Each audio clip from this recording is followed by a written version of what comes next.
All right. Welcome back to our second episode. And today, unfortunately, we had one of our guests drop out due to personal things. And welcome back to the World Passport. I will just give a brief updates about what have happened so far in the World Cup. We have Germany is out on penalties to Paraguay. Cape Verde taking Argentina to extra time at their first ever World Cup. Messi breaking all-time World Cup goal record. And finally, we're in the round of 16. Welcome back to the World Pass, episode 2. And this World Cup hasn't slowed down 1 second. Pass it, return it, debate it, repeat it. Let's go. All right. Back to episode 2. I have 3 guests on the table today. They've been watching every single matches of this World Cup, if not some. And I'll start with our new guest, Nathaniel. You just give us a brief introduction of yourself. Who are you? One sentence. Give one word about how you feel about this World Cup so far. And I will give you the stage. Yeah, for sure.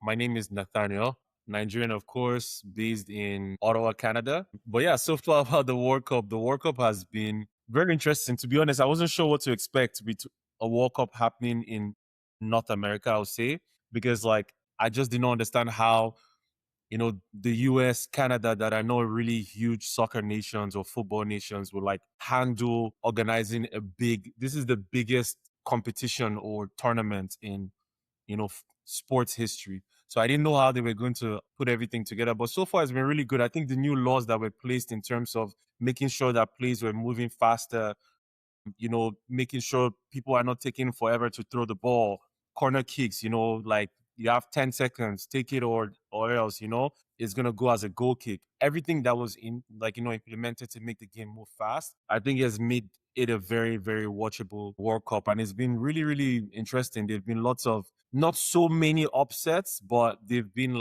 very interesting knockout rounds where they're going to the extra time or all the way to the 90th minute. So it's been a very interesting World Cup, I must say. I'm very impressed. All right. All right. I will jump over to Victor. Say Man, it's a sad day. Canada is out, but shout out to Canada though. It was sad, but to me, the World Cup has been crazy, man. But you see the teams that there's lots of talents, and you can tell the difference in talents, how it's impacted the game. But more countries are putting money into sports, and that's a reflection of people are taking sports serious, taking this competition serious. And shout out to Cape Verde, man. Those guys took Argentina down to the wire. I'm sure they'll bounce back next World Cup. But it just tells you you can't predict this round of 32. You can't predict the next round. It's just shocker. So I'm excited for the next round. Let's see how those next round. Let's see how it's gonna go. all right. I hand over to Napo. It's your boy Napoleon with Man City Q here. I'm gonna just say this. I'm a Messi fan today, tomorrow, and always. But man, they gotta investigate most of these referees. Because I'm pretty sure a lot of them took money. Because Lie. listen, I'm gonna put it as point blank as it is. That ref took money. It's obvious. Because there's a lot of fouls that he could have called. He didn't. But it's okay. Being a Messi fan, you know what? It's fine. We're lucky we made it to the next round. I'll take it. But I just want to say this competition has proven to be the competition of the underdogs. You've seen all the underdogs stepping up and proving that they are worth being here. And I think that is the main difference that you see in this World Cup and every other World Cup we've ever watched. Germany won one of the biggest teams. They're out so early. That is an eye opener. Argentina almost out. Eye opener. I mean, who else are we gonna see? I mean, the U. I'm hoping that the US can do something, but we all know they're not gonna go far. It's facts. We all know that. But once again, who knows? That's the World Cup. All right. For me, honestly, this World Cup has been pure chaos. Things that we don't expect. Things we don't expect to happen have happened. Yeah. I can give my own experience. I was actually at the stadium for Senegal, Belgium. Oof. What a disappointed. What a Hey, God damn it. nah, bro. You know how, as a Nigerian, right? I felt like Senegal was the team I was drawn to as an African. Like, this is a team that I wanted to go for because they've proved themselves in AFCON and everything. And when I got to the stadium, I was expecting it would be a tough match and probably give us maybe 1-0 or 2-0 kind of stuff from from Senegal. They scored the 2 goals. I was like, beautiful. The whole stadium erupted. Like, I thought it was so quiet. Everyone was shouting, Niga, Niga. I was like, okay. Like, the Belgian fans in their own stand didn't say anything till they scored their first goal. You know how crazy that is? And they scored their 4 goals at 86 minutes. I saw a post on Instagram. They said if all African teams World Cup matches were 86 minutes and African teams would have moved on to the round of 16 because we don't lacked, you know what? We lacked the concentration to actually finish the game. I was so pissed. I was depressed. When we were taking the train, I couldn't even say one word. I was like, Fauzi went with me. Oh, are you okay? I was like, bro, I can't even bother what. Like, we're leading 2-0. That I don't want to sweat, but it's But I think confidence, I man. I think African countries lack confidence, except for Morocco. Morocco is that part. and like we're going for it, right? But again, you think about Senegal, they're distracted with the whole, they're not getting the money, they're not in better hotels. Same thing we talked about in the first episode is Mm-hmm. like Yep. at what point do these Does it end? officials understand that their stupid politics is affecting the game? And that is true. again, at what point do the players separate themselves from the government, right? I understand, like, maybe somebody like Mane, should he be complaining about money? Like, you know what I mean? It's like play for your country and live with the end results, right? But again, Thank question you. Seneca's coach, man. I'm sorry. Like, some of the changes didn't make any sense to me when Yes. playing that You game. know what? Probably. That stuff you said, right? Like someone like Mane, should he play for money? No, he shouldn't. But he's a professional. There's a reason why it's called a contract. You call me to come and play for my country. If I'm supposed to play for my country, shouldn't my country reward me for my services as well? Exactly. You know, I get it, Yeah. but in the long run, it goes both ways. The Exactly. country has to support the players have to support the country. Yeah. You know, Because that's and I agree with Napo, because what sort of precedent are you leaving for the rest of the players? It doesn't matter if Mane is making so much money. If he decides to be like, I beg, like, don't give me my money and I'll focus on trying to play.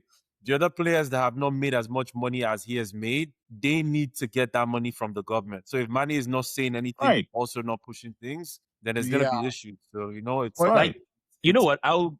I will technically disagree a little bit on that part because you also have to think about it. Like, this is an opportunity for you to showcase your talent for a better club to pick you up. You get what I mean? Like, yeah, of course.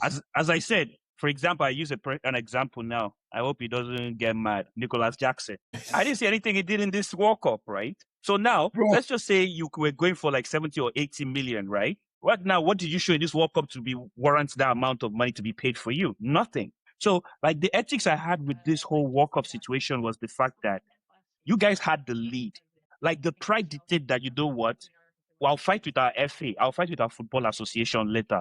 But for now, my pride is on the line to show that this is my football. You can't. Yeah. No offense to Belgium. This is not the golden generation of Belgium. Rather, we're having Lukaku. We're having Belgium. Their legs are done. Belgium literally did not look like they were going to score for Wallahi. literally all game. They played absolutely nothing. It literally took 5 minutes of losing concentration for them to choke that game. And that's why, like, as much as we're talking about all this FA stuff, I think it doesn't even really have so much to play in this game. I think it was just lack of confidence in not being at this stage often, that they didn't know how to handle that pressure in the last 5 minutes, and poor management from the coach. Because at that point, when it was literally 5 minutes to the 90th minutes, why are you not positioning your team in a way where they should be able to contain Belgium? Belgium were scared. They literally had no option or idea on what to do. There was no Doku on that pitch. They took off Doku off that pitch. They took off De Bruyne. Literally, they had a 33-year-old Trossard trying to create chances. So there's no excuse whatsoever for Senegal to have choked that game, other than poor management and the lack of confidence from African teams that we have seen literally all throughout this tournament. It's been crazy, honestly. Can I tell you one thing you will see in every African team? If you go and watch from the very first game in the group stages till now, every African team that they've played, there's one thing that is common. They worry about defense rather than scoring goals. 100%. Football is not just defense. Football is defense and offense. You Offense. can't. You got to give credit to these guys that played what you call them, Argentina. Cape I Verde. don't know why they are Cape Verde. You have to give them credit for a team that little. They proved that yes, in the group stage we played defense. We didn't concede too many goals. We tied our games and we made it to the next round. And we played against the current champion Argentina. And we proved, we didn't just show, but we proved that we can fight. Did Ghana show that? Man, No. again, I want to I want to add to that. When Cape Verde was attacking, they were actually making Argentina worried. And when they Yeah. defense is when Argentina was pressing on them. Exactly. But in the case of Ghana, man, Ghana had to move on from IU. I'm sorry. Like he 0 shots on target. Like, how do you play somebody that has 0 shots on target? Like how You you gonna get That is true. like how Listen, you there gonna was one possession that this guy Semenyo had, right? He ran towards the wing. If you watch the highlight, he centered the ball in to the the box 18. Brother, there was nobody there. Yo, Nobody there. my I remember God. that. There was no single player, And no Ghana player there. This is everything I'm talking about with what we have been seeing. Like the setup from coaches from this African team, especially the confident teams like Ivory Coast and Senegal, where you score a goal. Why are you starting to defend when you have the team and the structure to keep pushing that attack? Thank Yeah. you. And Ghana, for example, that is even the worst out of all the African teams. Ghana were down 1-0. There's literally 10 minutes for the game to end or even 15 minutes. It doesn't matter at this point if you lose 2-0 or whatever. You're about to go home. Every time Exactly. Ghana had the ball, there was only one person in the box. How are you going to score when you need to get back into the game? So like, That's one thing I respected Canada for. They chopped 3-0, but towards that end, it was like, fuck it. they were trying to go for it. It doesn't matter whether they considered 2 more goals. They were going home regardless, even if it ended 1-0. But you need to show that at least you're trying to go down fighting. Ghana had no structure whatsoever in attack. Anytime they won back the ball from defense, there was zero idea because there's no one in the box, number one. And then the wingers are all isolated. Where's your fullback making the additional run? They kept the right back still playing back, defending. So there's no one pulling the extra man for Colombia that's defending on the left back and the left wing because they just have to stay tight. So I'm like, how are you going to score when you need to get back into this game? Like the African teams have stressed me out this World Cup. I can't even lie. Zero structure and management. I just Low think key. it's mentality, man. Like It you know, is. at the end of the day, it's like It they is. don't believe they have a seat at the table. Mm. But you change that narrative, like, yeah, me too, I belong here, right? Yeah. Like I'm not just here to play, I'm here to win. And I think it's a mental stuff. If they can change their mentality, like, man, we could go to the finals. I think they go into this World Cup like let's make it into the next round. I think that's just their mentality. They don't think, Temi, before you jump in, sorry, right? No problem. This is the last thing I'm gonna say, right? The best thing any African team did was the entrance into the World Cup. And what I mean by the entrance, look at their outfits, right? The pictures. That's the best thing they did. Everything else is garbage. Yeah. I'm sorry. It's just garbage. It's true. Morocco is the only African team right now that is stepping up and basically they are carrying the entire Africa on their back. Yeah. That is the same team that everyone was laughing at and insulting at the Nations Cup. Let's not forget that. But this is that same team that is carrying the entire Africa on their back. Do you see them acting like, oh, we are for Africa? No, they are for Morocco. That's what they're doing. They are playing for Morocco. They know that everyone is supporting them and being like, Team Africa, whatever. They don't care. You guys were laughing at us. So now we are playing for us. Team Morocco, not Team Africa. There are For real. two things I would say. After the match, in Senegal, at the stadium, I literally told Fawzi that, yo, like, Senegal should just go and return that trophy to Morocco. I'm sorry. That's how pissed I was. Like, that trophy that they were claiming that they won, just carry it and go and give it to them because they're not It's representing us. Like, shameful. you can't be the champion of Africa and lose 2-0 lead. If it was like they It's already shameful. scored us, I would have assumed that, okay, you know what, you guys tried. For this guy, you were leading 2 and you fumbled it. You know but what? the fact they cannot protect that lead is what like That lead is Shocking. It's shocking. Like we And all It's shocking. what the hell was the goalie doing in the second goal? Why did you have to My come God. out for that? That is just that's what I'm saying. Like, not being in that stage often and having that inferior mentality, like Homa was saying too as well. Because why? Like, for the best example out of all this African team was Congo. Congo started that game against England on the front foot. England did not expect Congo to start that way, and Congo scored. And then all of a sudden, they forgot every bit of attacking play they started the game with. And I don't understand that, because teams need to know for a fact you can have all the world class defenders that you want. Some games it will get you over the line. But in most cases, it's mentally draining for you to constantly be blocking shots, for you to constantly be trying to pick up a striker's run, because Mm-hmm. you're spending 80 plus minutes concentrating on not conceding. But what people fail to understand is that, which is what Morocco is doing amazingly, with the way their fullbacks are constantly making runs forward, because it always makes sure there's an extra midfielder from the opposition team trying to slow down from not advancing, because they're always scared that they're going to break the line. So if you're just always trying to defend, the team is comfortable in possession all the time. But Morocco doesn't give you the opportunity, because they press all together, they attack at the same time. So you're not getting any breathing space to come and do, like, all out attack against them. So I don't know why African teams are not learning that. We have the quality to constantly put these teams under pressure. Why are you trying to defend? Look at Ivory Coast bench. Their bench is so deep, with Ahmad even coming on, all these guys. Same with Senegal, Mbaye coming on. Like, why are we scared? I don't it is understand what that not belief. mentality issue there is. There's no belief, man. I think belief Yeah. is number one thing, right? Like at the end of the day, other countries have the talent. You too, you have the talent, right? Yeah. It's just a matter of like believing, like who wants it more.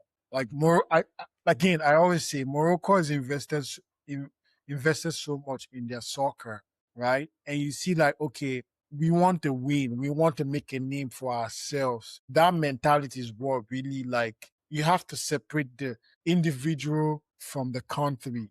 And that's one of the reasons, like, most African players, they want to play to showcase themselves. But these guys are playing like, man, we're playing for our country and also playing for ourselves, right? Nobody's saying don't play for yourself. But when you say, okay, you know what, I'm playing for my country, you're giving 100%.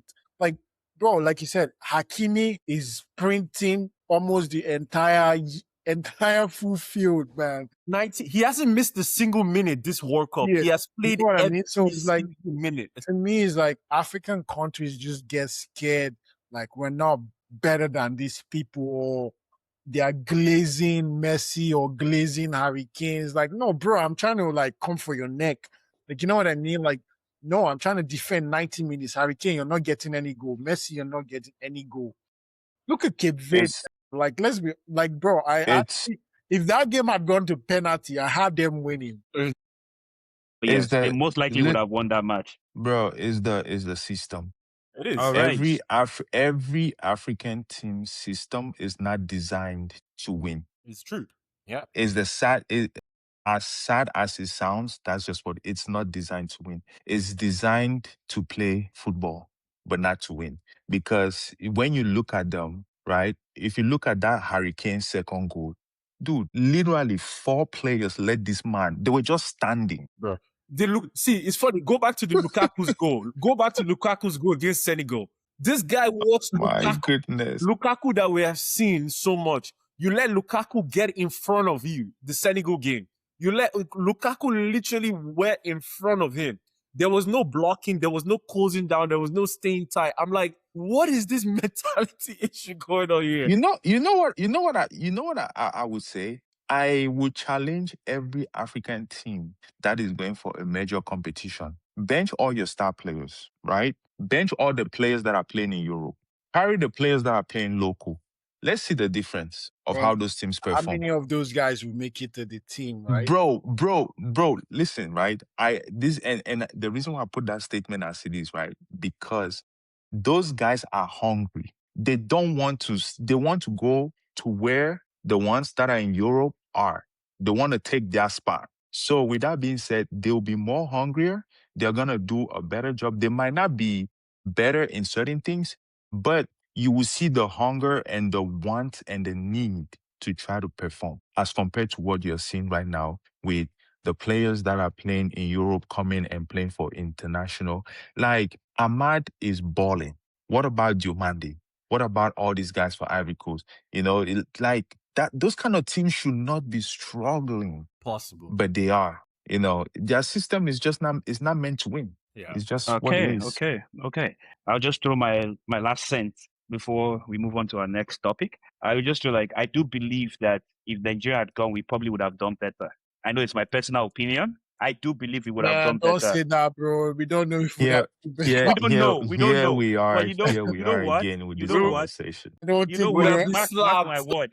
Bro, Here I we don't are trust. I again don't with trust this our coach, conversation. Mark my word. Mark my word. This AFCON that we're happening next year, Nigeria is winning it, and we'll show the Yeah, world why we deserve to have been in this World Cup. Because we had Mhm. some useless coach in the past, and this is our new coach. Yeah.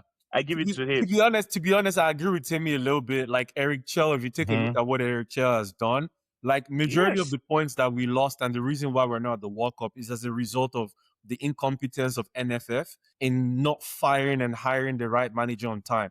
We drew so many games with those other useless coaches. And since the new coach arrived, Eric Chell, we've pretty much won most of our games, and then we lost to Congo in that penalty shootout to get us to the World Cup. So I get where Timmy's point of view is coming, and I like the setup and the way we play. From what I was watching, we really don't try to sit back against teams like that. We try Yes. to press and we try to attack. So I can definitely see your point of view, but then at the end of the day, am I going to trust the mentality of these guys on the big stage when it matters to not try to sit back, not try to not believe in themselves? Because it looks like a common theme across the board for all these African teams besides Morocco. Nigeria. And Cape Verde too. You guys have to give their dues, man. And Cape Verde. Yeah. Thank you. Nigeria will not do shit. Buying. We would do nothing. Let's not deceive ourselves. You know why they laugh? The teams that Because Vic, hold on 1 second. I did laugh because Temi, I will call your phone and you'll be screaming and lashing out at Nigeria. That's what is gonna happen. Dude, it's not new. You know this. It is imprinted in our brains. I've told you guys that in the last episode, Nigeria and Cameroon, those two teams, there's nothing that they're gonna give. I'm sorry. All I right. haven't seen enough that I can say that the change, it's better, it's good. We would have and done things better are than looking Ghana, bright. though. That I can see for a fact. My Trust brother, me, you would my have done brother. better than Ghana, man. bro, we See, have a pause. a fine reason because when I know they did. Yeah, Maybe the Kuku Park, their Ghana must go and go home. we have a poor system. We have poor agents. We have poor infrastructure, and then you expect these guys to go into the World Cup and impress. No offense, man. Listen, I like Nigeria as a whole, as a team, but I just feel like these guys, they didn't play well to the dying minute. It's like, yo, this World Cup thing is once in a lifetime. I'm not sure if I'm going to make it the next one. And that's the reason why Cape Verde went as far as it.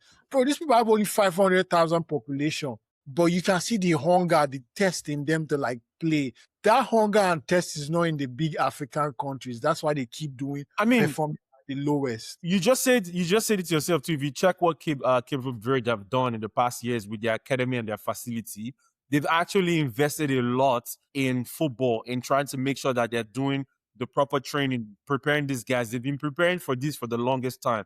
But which goes to your point, Nigeria hasn't, bro. We literally, I think the only proper stadium we have is in Oyo or whatever that is still going to be turned into something that will be a shit show very soon. No proper I think facilities. you're talking about is Why are probably they going to win AFCON? It's in Uyo, right? I think it's in Uyo. Yeah, that stadium. Yeah, that's the only stadium that we have that's where actually is the good. facilities? This is a country, this is a footballing nation. When you speak about football in Africa, you cannot speak about football in Africa without calling Nigeria's name. And there's nothing in place to get these players going. It's unbelievable, man. Those days are over. Let's stop living in past glory. There are new countries that are coming up and they are playing better. So for me, anybody that say Nigeria will win AFCON because of this, you are wasting your time. If Akon Adams can go to a lower division, then let's not get started. All right. Let's not get dragged in or waste all our time on African football. Overall, all we can just say it's the only positive we can actually take out of this African, like the African football itself, is that we had 9 teams in the round of 16. So we have to just give them that positive of actually getting out of the group stage, which is a positive on its own. Because I think when the FIFA extended the competition to the amount The of number teams of they did, teams, the numbers right? of teams they did, most people were like, these African teams are going to dilute not they were not saying it per se, but you could just feel it that they were saying that, oh, these African teams are going to dilute this thing. And we actually showed them that we can actually ball. We just now need to work on how we now need to be attacking minded, as you said, and how we can actually keep a lead. If that is fixed, I think the future is bright. Let's just say we have countries that are actually showing us that the future is bright. To round it up, I think the good news we got out of Nigeria was Nigeria FA have given Erichel the free range to coach both the under 23 and the national team, so that they can have a smooth transition over. And so he's in charge of both of that. So that means the next under 20 something competition, he'll be in charge of it. And also they said that they'll be paying his wages. They came out and said the full package. They'll be paying his wages, his staff and everything, with all the bells and whistle. So let's just see how it goes, because I think most Nigerians are actually disappointed that most of their players are not here in this part of this competition, because we have players that Osimhen that probably might not play the next World Cup. He might not play this World Cup that's coming up the next 4 years, because how old is he? He's It's 26, 29 27. now, I think. Oh, 29? Oh, Might be about 29. I think worst come to worst, he might just play the World Cup as how I they think brought he's in 27 or 28, Yeah, something I like think that. 27. Yeah. So, All I so think guys, might happen is like it might just be like what do you call it? More of like what I, do you call this guy? I have a Neymar's question. kind of situation. I have a question though. Okay. Isn't it crazy that it's only the North African countries That that are are still making it there. to that are still there? What does that tell you about?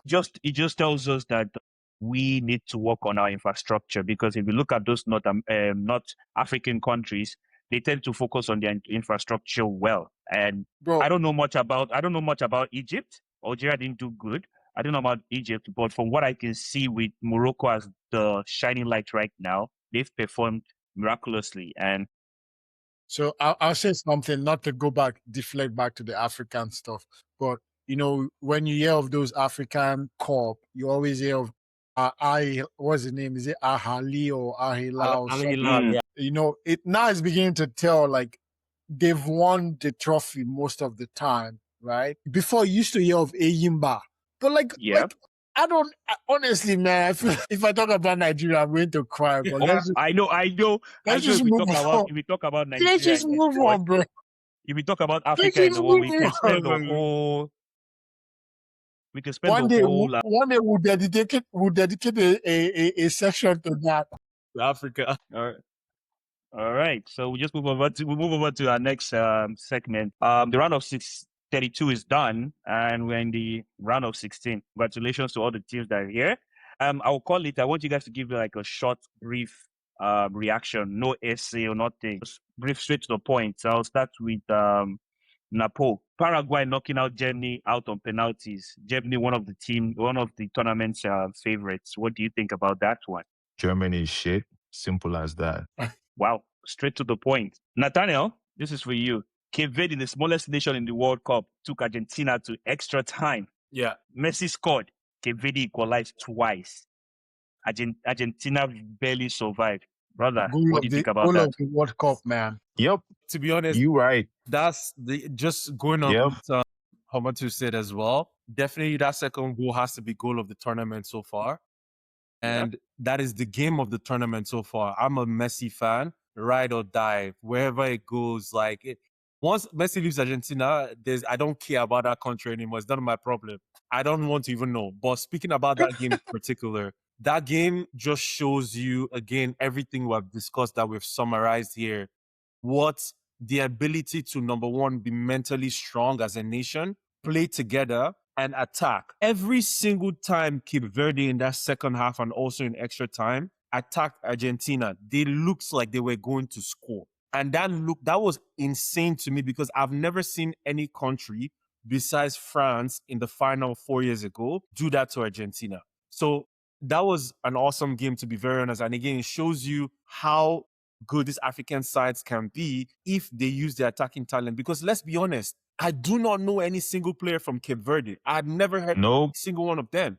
But they nope. play as a team, and that shows you there's a good structure, there's good management, and that can take you far. It really can. So that's all I'll say about that game. All right, Victor. Man, So yours is kind of I, like a long I, one, but I I think have the round of 32 was crazy, man. But at the end of the day, it just shows who wants it more and who wants to get to the next round. At the end of the day, you can have talent, but if you're more hungry and your talent doesn't show up, how are you gonna make it to the next round? Germany, I think they relied too much on their talent and then they didn't make it to the next round, right? So you gotta think about it as like who wants it more? Who is hungry to lift this trophy? That's what it's telling. At this point, I think France is showing that they're hungry, but who wants it more at the end of the day? That's what really I matters. know I As was for Cape Verde, man, like I didn't even know that guy, the guy who is it Lopez or so, who scored the Second. equalizing. Yeah, he plays yeah. for Benfica, right? Like, or I think it's Benfica or something, right? But it just tells you that, man, whoever is hungry, whoever wants to show like me too, I belong at this table, right? I think that's what really matters. And like we've been saying, like the African countries don't believe they have a seat at the table, but guys who've shown like, yeah, me too, I belong, me too, I have a seat. They're the ones that are progressing, right? So round of 16 will be interesting, but at the end of the day, what I've learned is this World Cup is, in this whole World Cup scenario, is like the underdogs. Before you can write the underdogs off, but right now you can't really write them off. They're ready. They're like, yeah, we too were here. So we'll see how the 16 goes, but 32 was really interesting, man. All right. Like basically the 16 is all set up. Like the matches that we do have is Mexico versus England in Mexico. Oof, that would be a tough match. Mexico versus Spain in Dallas. Oof. Have US versus Belgium in Seattle. Argentina versus Egypt in Atlanta, and France versus Paraguay in Philadelphia. So those are the matches for the round of 16. And I think they will also give us a good match to talk about in our next podcast. We'll move over to our next topic for today. You know what? Our GOAT, Lionel Messi. He gave Your us good, he not gave my us he own gave good. us the number first. 7 goals at this World Cup. Which makes him the all-time leading goal scorer in World Cup history. Yeah. And he's just 38 and he's doing that right now at this tournament. As in 39. Argentina, the defending champion. You know what? They almost nearly got knocked out by Cape Verde, but let's be honest. Some people might say they were favored by FIFA, or there might be some bias and stuff going on here and there. But you know what? I will start with Napo. What do you think about the whole Messi Cape Verde match? Messi being the GOAT, or do you think FIFA was? Because there's also a video that I saw that the FIFA president was like, "I suffered, I suffered for this, for this." I was like, "That's crazy coming from a FIFA. Like you're meant to be neutral." But anyways, I'll hand over. Like I'll get everyone's reaction, and let's go with you, Napo. Yeah, I mean, I've said this multiple times and I'm gonna say it again. The GOAT debate was done a long time ago. Messi is the GOAT. There's no debate about that. You can bring whatever stat you want, whatever you want to bring on the table, that's fine. That discussion is not to be had. Messi is the GOAT. Yes, there's favoritism.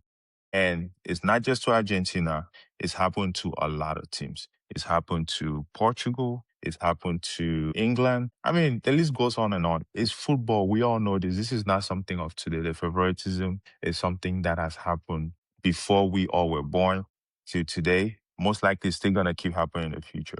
But it's interesting to see the fight that everybody is putting in to try to make it to the next step. Awesome.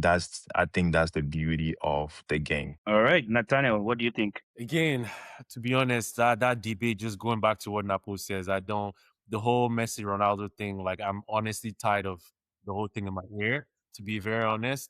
I think that was over to me like 4 years ago.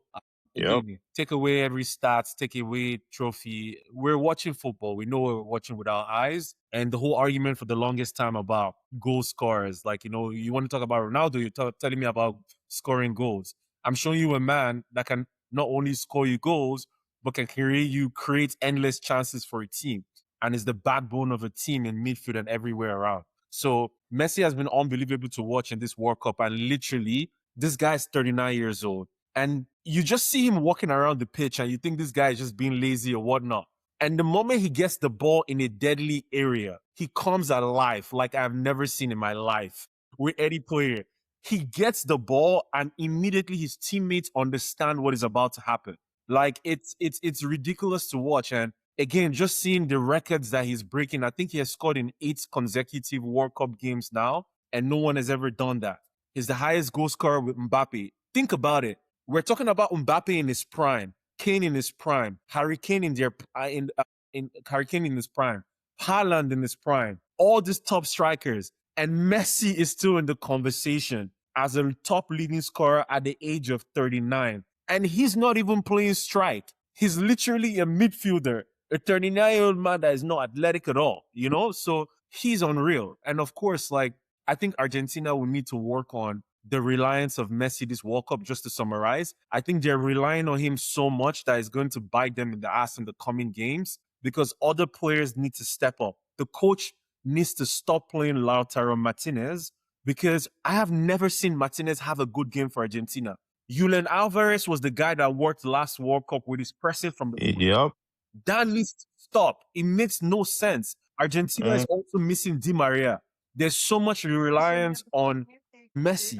They need to start playing the guy that plays from Atletico Madrid that they brought off the bench yesterday that's left for I've forgotten his name. He needs to play. Simeone's son? Not Simeone's son.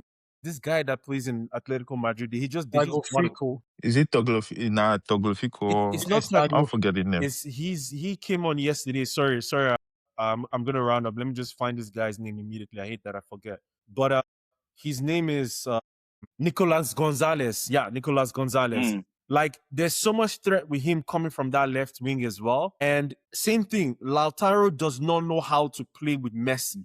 Messi thrives on players that understand how to interchange with him. One-touch football, give and go, open up into space. Lautaro looks lost every single time. Julian Alvarez needs to come back into that team. And then as well, Enzo Fernandez needs to step up in terms of being more direct. If not, Argentina are going to crash out against I think they beat Egypt, but I think they're going to crash out against Morocco. So they need to fix that out. But in terms of Messi, we're literally witnessing greatness. I will never ever see this again in our lifetime. I have a question for you, Victor. Hold on. Do you think all these players that Nathaniel was saying that they need to step up, do you think it's because they won the World Cup before, in the last World Cup, they are not hungry again to go for it? And the younger generations that are out there, like the Alvarez, like the Baco, and all those young ones, like they've not won it. And I think if they come on the pitch, they want the fresh blood that they want to win will probably be there. Do you think it's affecting the mentality, or you just think it's just something that we don't know is going on? Yeah, to me, like I said earlier, is who's hungry for this stuff, right? The World Cup is once every 4 years. So if it's once every 4 years, you know that you have to wait 4 years for you to get to have an opportunity. It's like, how hungry am I to want to win, right? So that hunger leads to desperation, and that's where mistakes creep in, right? A lot of the young guys are playing to showcase themselves, get a contract with a bigger club or something. But to me, to say like Argentina, I think the good thing is they've won together before. I don't think all of the teams have been replaced, right? Like I said last episode, it's like Arsenal, right? Every other new coach is coming in to want to play, find out how the team is going to rough around. But Arsenal has been playing together for the longest time, and I expect them to repeat, right? So that's the same thing for Argentina. It's like they've played together for a while, right? So how do you not beat a team like that? Yes, you're going to be hungry. Like, younger players are going to be hungry, but that hunger can lead to carelessness, and that's where the older folks who have been in the team for a long time have to step in. Before we started, I talked about how Canada played. They should have started with Larin instead of bringing him off of the bench because he has that experience, he has that knowledge. At the end of the day, experience is what matters, right? So, but for the GOAT debate, me as a Man United fan, I put Ronaldo, I put Ronaldo and Messi on par. Now, let me say this: I don't like to compare and compete. I think both players are great, and the only one of the things that Messi has over Ronaldo is the World Cup. And number two, Messi's like how do I put it? It's like Steph Curry. You can put him in any team and he's gonna get his shots, right? And Ronaldo's like LeBron, where they are the system, right? You know what I mean? Other people. So that's the difference when I do that comparative analysis. But man, at the end of the day, we're experiencing great football from both players. But right now, I would put Messi ahead of Ronaldo. But at the same time, both players are great. And nobody knows if we're going to see these two type of players. Obviously, we're seeing Mbappe, we're seeing the likes of Olise. But at the end of the day, are we going to see these two? These guys are one of one, right? That's the biggest thing is like Ronaldo, Messi, same generation, right? And that's what makes this debate and the comparison really good. And when you look into like this current generation, who can you really compare? Like I have Mbappe forefront. Obviously, Mbappe is going to break the World Cup highest goal scoring record. There's no debate on that one. But who can you really put in the likes of Mbappe and all of that? So the GOAT competition is based on personal takes. Everyone has their preference. So, but I'm glad to see both legends play. The only sad thing is I've never watched both of them play live. So maybe I'll have the opportunity before they both retire. So that's one of my goals in life, man. All right. I'm gonna break your heart in 45 seconds or less. Here it goes. Your good debate, opinion, what you think, it doesn't matter. The fact is, it's as simple as this, right? Messi is better than Ronaldo. Whatever you think, whatever you have in your mind about Ronaldo, put it in the trash. Hey, Ronaldo, I'm It's fighting fact. for No, you. no, listen. Whether you fight for him, it doesn't matter. He's trash. Put him in the trash. Look at Messi against Cape Verde, right? They're losing. Messi was creating chances. Go and watch Ronaldo's next game. Tell me how many chances he created for his team. Well, That's it. how do you create it? Listen. No. I don't want you to speak. And I'm not trying to be disrespectful or anything. Yeah. I don't want you to speak, right? I need you to watch Portugal's next game. Count how many goals Cristiano Ronaldo created for Portugal. And then when next we talk, give me that number. My dog is 41, man. I can't. My dog is 41, man. He ain't versatile no more, bro. You know what? You know those people where they have to feed them this. Ways. And now that he's 41, we're seeing it in complete effect in how he cannot have any effect on the game if the ball is not being put on his plate to score. Yep. You know, and that makes him yeah. different from Kane and all these guys that can come in deep and take the ball. Ronaldo cannot do that anymore. You can close him out of the game. He has lost the physicality. He needs the ball in clear goal scoring opportunity to have the ability to do something. This dude had only one shot yesterday and it was the penalty. And they gave him the man of the match. How? You remember what I said about how there's always going all this cheating and favoritism? It's just that. It's Just that. Rafael Leao gave one of the best crosses in his entire life, and you guys did not give him the man of the match. So, You gave it to Cristiano Ronaldo. Why? Because you want to create a narrative. It is the game. Yeah, it's just the It's game. sports. That's just all what it is. And It is sorry, last thing from me. The whole talk before the round of 32 group stage was the funniest thing I've ever seen about the fact that it's being designed for Messi. You have a goal as a team to top your table to get the easier draws. Portugal had one of the easiest groups. They had Colombia, they had Uzbekistan, and they had Congo. And you come second in your group, and then you're complaining about Messi and his team being robbed and they're robbing the World Cup and giving them easier team. They won their group. How about you win your group and put your own faith in your hands? So all this bullshit talk of FIFA setting things up for Messi, How about Ronaldo and his team help themselves? So stupid to me. Bro, but at the end of the day, I think, the debate will always be there because you're in the same generation, right? But That is true. I understand, man. Like at the end of the day, like I said, Ronaldo is kind of like they have to play to him in the sense, but like Messi can free roam, right? At the end of the day, he can play midfield, he can play force nine. But Ronaldo, when he was younger, playing seven before he converted to nine, he could create opportunities. So you can't really like downplay. To me, I'm appreciative of like watching both legends play. I think they are both they are both great in their separate ways. But that comparison is always going to be there. That debate is always going to be there. It's like LeBron, Jordan, Steph, all of those Yeah. Yeah. comparisons. So I think I just I want to think enjoy. I just want to enjoy, and I would love to watch both of them play. Ronaldo, I'm vouching for you. Let me get a free ticket. I think it ultimately comes to the entertainment business too, because as far as it's soccer too, it's also entertainment. Like the fact that we have this Messi versus Ronaldo's debate makes It's some got sort to of be a like banter. narrative. Yes. So okay. Right now we'll move on to like the round of 16 is set and the features are actually going to be fun. I do have some that I want us to run quickly on. Just need your answer on who you think is going to win and probably just give me maybe one or two sentences on why you think they're going to win. I will start with Victor. Mexico versus England, and they are playing in Mexico's home. What do you think about that? Because think about it. There's this narrative that remember there's a goal that someone scored, a ghost goal, and they said that someone used his hand to score.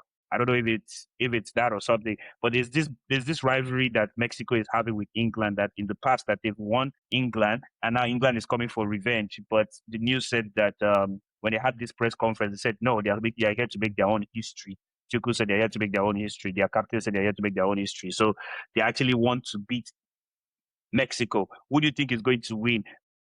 Put in mind, I know the question is long. Put in mind that Mexico, no one has scored Mexico yet. Like no goal Yup. has been scored against Mexico yet. They have the best Yup. defensive record in this tournament. And Mm-hmm. second of all, they have their home advantage in their biggest stadium. Like their Man, biggest stadium. Okay, Victor. at the end of the day, it's going to boil down to which coach can outsmart the other coach in terms of playing tactics, right? I don't think England has played the greatest in the last game. I think it was matter of fear from their opponent that kind of made them. Congo wasn't really closing out. But one thing I've seen about this Mexico is they're ready to like be dirty. They're ready to like take the tackles. So I don't think it's coming home. So I'm rolling with Mexico. All right. I will go over to Nathaniel. My second matchup would be Portugal versus Spain. Yeah, Hmm. nah, I'm going Who do you for think? Yeah, I'm going for Spain with that one, to be very honest. Like, Portugal have not played anything. And the reason why I'm going for Spain is because the midfield that we thought is the best midfield in the world with Portugal, they've not played and they've not ticked. And I think João Neves, Vitinha and Bruno are very much system players. And the way the system works in Portugal isn't favoring how they play. And the thing with Spain is that Spain dominate the midfield. And the moment Spain takes that midfield away from you, you are done. I don't see who's like, I mean, the good thing is that it's Nuno Mendes versus Yamal. So that's going to be a good matchup. But I think all in all, because Spain is going to take that midfield away from Portugal, I see Portugal winning. And Ronaldo is a minus in that game to me because of his inability to be mobile, to get involved with the Portugal midfield, with how Spain is going to press, with how Spain is going to control the ball. I just don't see how Ronaldo is going to have an influence on that game personally.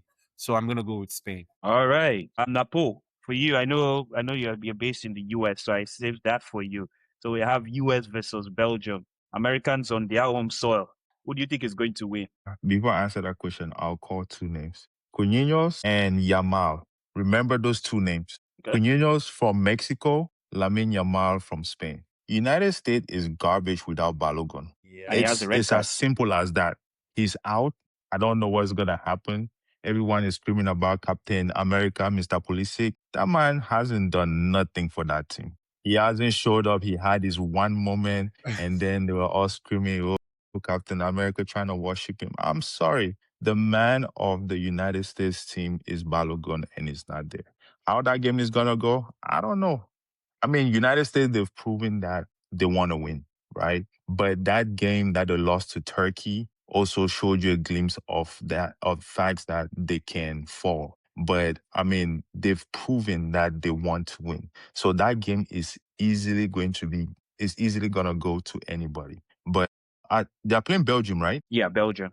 Who? Doku. If Doku is alive in that game, I'm sorry. It's done. I am so sorry. If Doku is alive in that game, it's easily Belgium, US, without a doubt. US, I won't.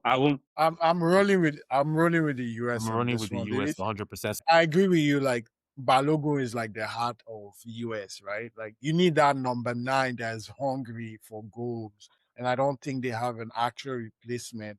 But the reason is like De Bruyne doesn't move like he used to. I think Doku's a little bit distracted with his firstborn being born. So the reason I'm saying the US has an upper edge is like you have that home advantage, and they have what's his name, Pochettino as well. You can see the imprint of Pochettino in the United States, and they've not they've had a team that has pushed far in the last couple of years. So I think it's going to be a tough one, but we'll probably see extra time or penalties. That's Yeah. how I'm going to put it. And Napo, you mentioned about the Turkey game. US benched a lot of their starters and played their second team for that Turkey game, and it still ended 3-2. I think Turkey scored in the last minute. So, like, again, the reason why, just going to Thomas' point too as well, is literally the way US play. I'm even impressed myself. I've never seen them play that way with the way they press. I watched Belgium in Right. Senegal, and Belgium look lost. Even with Doku and De Bruyne on that pitch, they look lost. And US is going to be physical. US has the home advantage too as well. The fans are going to be getting them going. It depends on how that game starts. If US starts that game very well in the high press and they score first, I think Belgium is going to be in big, big trouble. So I'm going with US in that game, even without Balogun, personally. You know what people don't realize? People are talking about, oh, US is alive and all of that. You need to look at, there's one thing I've learned about football. Stats don't lie. Do you know the US have lost almost as much as they've won Yeah, yeah, since Pochettino took over? yeah. They're not that good. They are in a good moment where they are taking advantage of the good moment, which is what, as a soccer team in competitions like this, you should do, right? And they're taking a good advantage of it. But there's also a feeling in me that I feel like Belgium, there's one player in I'm talking about Doku, but I feel like there's one player in Belgium that will bring Belgium alive. I And think And that's everyone Doku. is going to rely on that player. And I feel like that's Doku. If Doku comes up and shines, the entire team is gonna be behind him. See that? yeah, that's true. I can see that. But man, but I wouldn't lie, Tillemans has been really good as well. Oh yeah, he Sergio is. Dest, Sergio Dest. So I just don't see Sergio Dest has been unreal. Tillmans, But again, it's going literally, to fall down to which coach can outcoach the other one. yeah. I Yes. think Pochettino is great in terms that he's changed the way United States play, but it's going to boil down on experience, hunger, and which tactics is going to pay the most. And the thing is, like you said, without Balogun, there's no like getting into that box. There's no like Focal points. there's no that sharp like number 9, like you know what I mean. Is That's my only fear for the US is like that number 9 presence. Who can step into that? And like you said, Pulisic hasn't showed up as well. We did show up with that home crowd, help them. All right. Only game day can tell. Yep. Right. And I'm thinking that brings them to the quarterfinals, if I'm correct, because we already have France and Morocco at the quarterfinals. Just for like broad prediction, what do you think the scores are going to be for US versus Belgium? What do you think it is? Like each person. I'll start with Napo. I will go for Belgium 3-1. All right, Victor. I think I can see the US 2-1. Okay. Yeah, go for Nathaniel. US 2-1. For me, I actually see a draw. I see a draw, and it will be decided on PK. And that Not PK is, bad. I think the US might actually nick it with that PK because they will have the home crowd behind them. Well, we will see. I want to see that Bayern Munich, Man United 2-1 kind of. Great I know, man. There has to be like a great story ending, man. I think we haven't seen that. I thought we were going to see that with Cape Verde and Argentina, but no, man, that story. We need to see one of those story ending in the quarterfinals. Yeah. All Yeah. right, all right, all right. I want to thank you guys for coming up today. This is the wrap for episode 2 of the World Pass. What a show! And Germany going home is actually one of the biggest World Cup shock in history. No, And They didn't Messi have, becoming it they was didn't have a good coach. No, on Dio, paper, it is. Yep. Dio. They shouldn't have come to the World they Cup. suck. Yeah. Whoa. Let me put this line. This line should break the internet. I would have picked Nigeria over Germany. Yeah. Germany is Germany garbage. is garbage. Damn. They have They this. are straight up. United States people will say they are straight up doo doo. Yeah. Mm. Now they are. Like you're Yeah. trying to win it. You're trying to win a World Cup with Kai Havertz as your number 9. Let's be serious here, bro. Let's be serious in 2026. Come on, man. Get that guy out I of don't, here. I don't, And then you have players like Florian Wirtz that had his big move to Liverpool underperformed on top of that at Liverpool. And you're bringing him to the World Cup. Like, I feel like most people are so hung up on the fact that I want to bring star players Yeah. and not players that actually perform. That are effective. Yeah. Yeah. That is true. and my, Look at even France, right? There's one player, this guy that plays in the midfield. I've forgotten his name. Not Gendouzi. He's another French player. I forgot his name. When I remember, I'm gonna tell you guys. Thuram? But this who? Kone, No, Thuram? Lucas Thuram? not Thuram. Rabiot? Tuchemeni. This guy, Rabiot. Rabiot. There you go. Yeah. Why is Rabiot in that team? Is the grit, man, the experience, unreal. No. Forget about the experience. What is he giving to that team? There are players that deserve to be there, but they are not there. But they put, like I said, it's all about favoritism, finding the players that you think that they are going to win rather than going for the players that are performing. Man, it's Why fun. is Turkey not playing? Those are players that had great seasons, but they're not playing. People that barely performed, Usman Dembele, he was injured for the most part of the season, but he has started every single game. I'm not saying he sucks, but I will start Turkey over Dembele. This is city bias, man. No, it's not about no. I Hear don't me out. think it's Hear a me out. bias. No. It's not a city bias. It's the fact of who has performed better. That's just it. That is Dembele true. was out for more than half of the season. Came back and they still gave him the player of the year. Why? The person that scored the highest goal scoring in the league didn't make the team of the year. Yeah, no, That should agree. tell you a lot. I get that point. My thing with the Dembele issue is that, like, So- Dembele's efficiency, you're not going to put him on the bench over Czechia. Thank you. My issue is the fact that the coach is not taking Dembele off much earlier. Czechia should be getting more minutes because Dembele for France, even before this World Cup, he doesn't turn up for France. He really does. He just doesn't. But I understand Nope. the fact that you have to play him, but you need to do much better in introducing Turkey into that game much earlier. That I would say. But does Turkey deserve to start over Dembele? I would say no. Dembele's ability is just unreal. Like, it's just unreal that you cannot risk putting him on the bench over Turkey. And that's all. Bro, All right, On my Victor. own, so sorry, right? Ability or not, right? I'm a master of stats, performance. I want to win by every means necessary. Will I start a player because they are better, or they are, at a certain level of football, they won the Ballon and all of that? Or will I start a player that I know that will give me results? I want results. How I get it, I don't care. And I feel like the most word of you this, said there. yeah, Napo, I like feel the like word you most said of there. these managers, that's not what they are going for.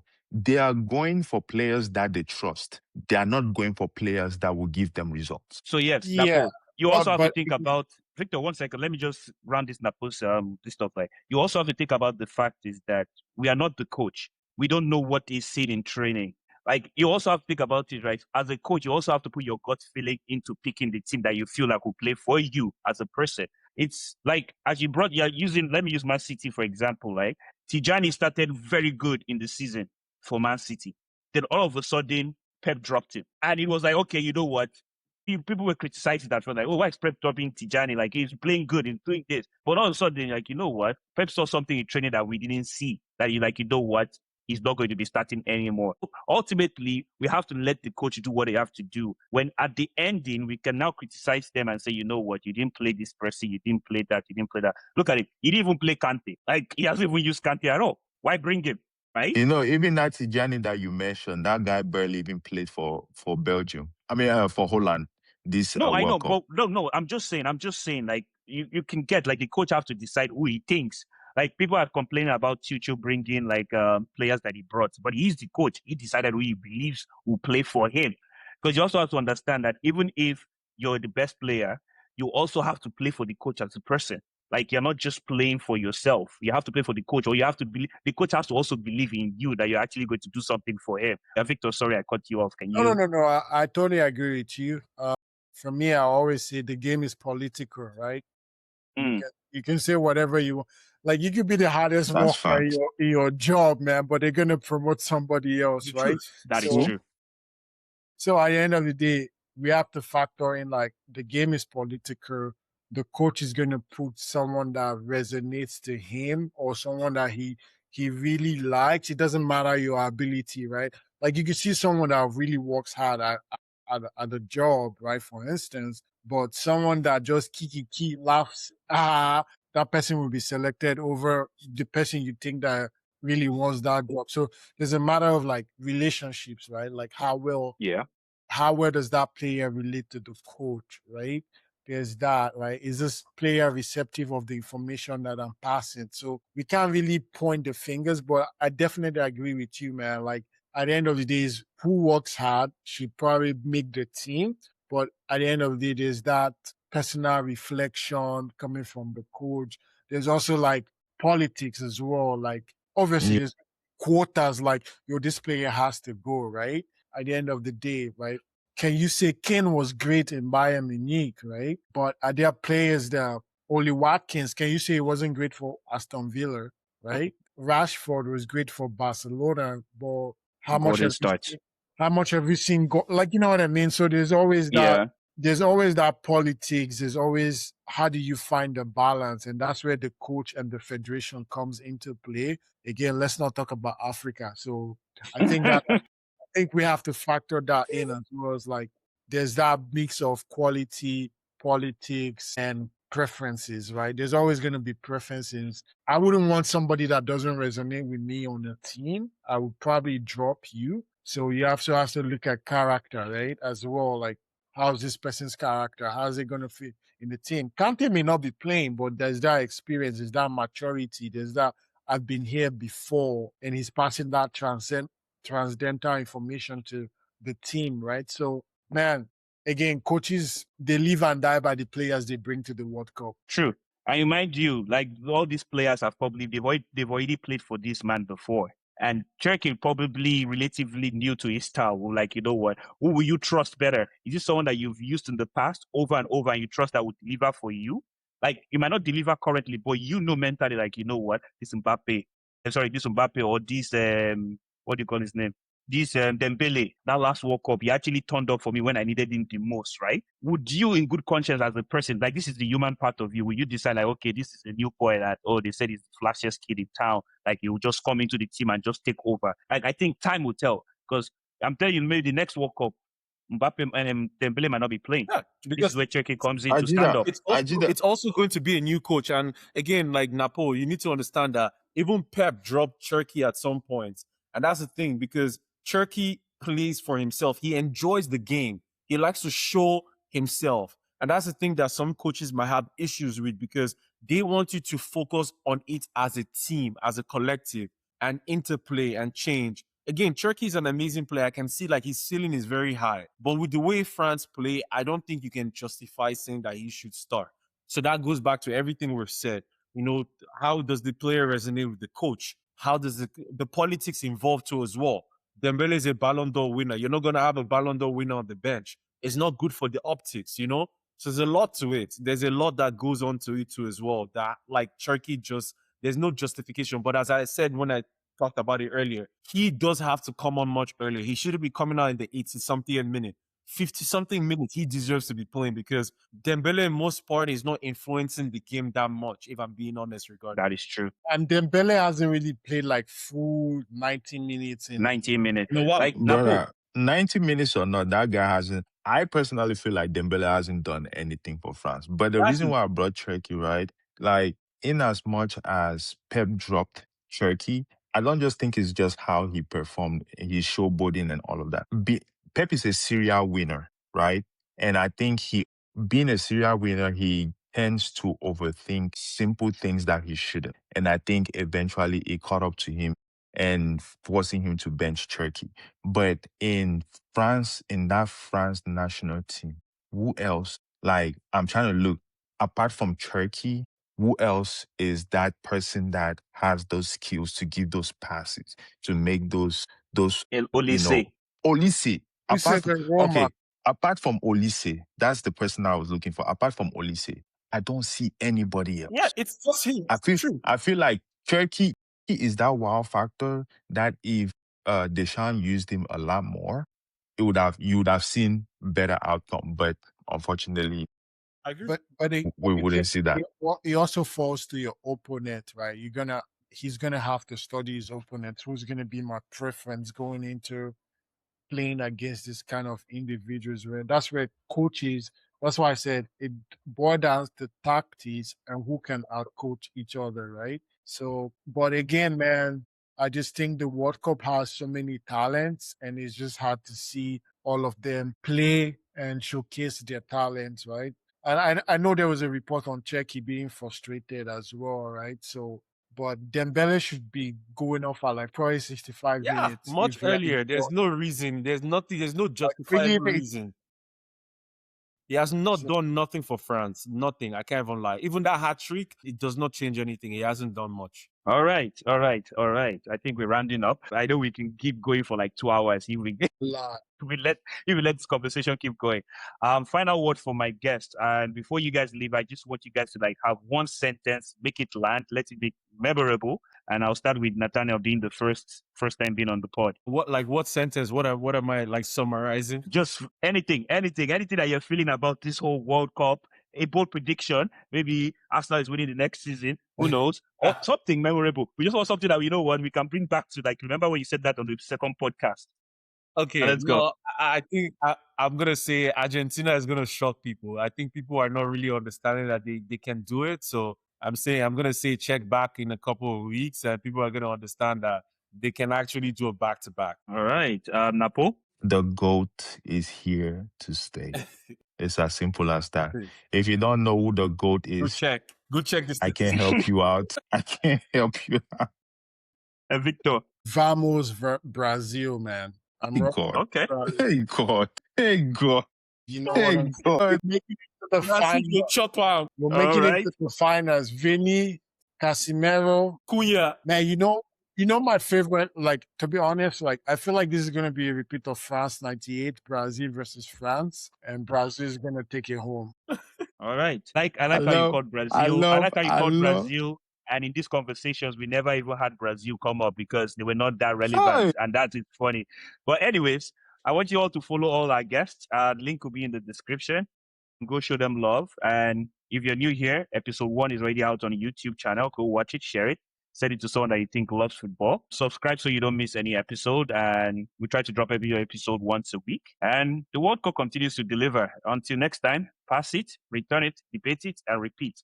We are out. Peace. Peace.